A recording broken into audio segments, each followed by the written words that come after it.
சென்னை காசிமேட்டில் கடல் சீற்றத்துடன் காணப்பட்டு வருகிறது. இதுகுறித்தான கூடுதல் விவரங்களோடு இணைகிறார் நமது செய்தியாளர் ஜெபர்சன். ஜெபர்சன், வணக்கம். விவரங்களை பகிரலாம். டிட்வா புயல் காரணமாக சென்னையில் கடந்த 2 மணி நேரத்திற்கு மேலாக லேசான மழை பெய்து வருகிறது.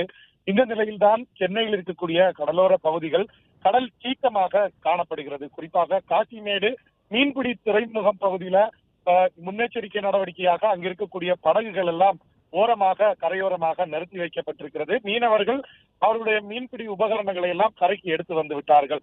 காரணம், தற்போது கடலினுடைய சீற்றம் அதிகரித்து காணப்படுகிறது.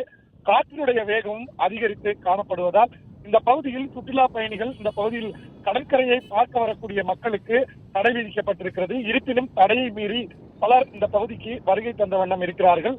போலீசார் அவர்களை எச்சரித்து திருப்பி அனுப்பி வருகின்றனர். டிட்வா புயல் காரணமாக கடலூர் மாவட்டத்துக்கு சிவப்பு நிற எச்சரிக்கை விடுக்கப்பட்டுள்ள நிலையில் கடலூரில் கடல் கொந்தளிப்புடன் காணப்படுகிறது. இது குறித்தான முழு விவரங்களோடு இணைகிறார் செய்தியாளர் லெசிராஜா. லெசிராஜா, வணக்கம். விவரங்களை பகிரலாம். டிட்வா புயல் காரணமாக கடலில் பலத்த காற்று வீசத் தொடங்குகிறது. கடல் கொந்தளிப்பில் காணப்படுகிறது. வங்கக்கடலில் ஏற்பட்டுள்ள புயல் காரணமாக கடலூர் மாவட்டத்தில் இன்று ரெட் அலர்ட் விடுக்கப்பட்டுள்ளது. நாளையும் ரெட் அலர்ட் விடுக்கப்பட்டுள்ளது. இந்த நிலை கடற்கரை பகுதியில் கடல் வழக்கத்திற்கு மாறாக அதிக சீற்றத்துடன் காணப்படுகிறது. கொந்தளிப்புடன் காட்சியளிக்கிறது.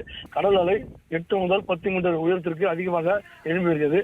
கடற்கரையோரம் யாரும் செல்லவாறு கடலூர் காவல்படையினர் பாதுகாப்பு பணியில் ஈடுபட்டு வருகின்றனர்.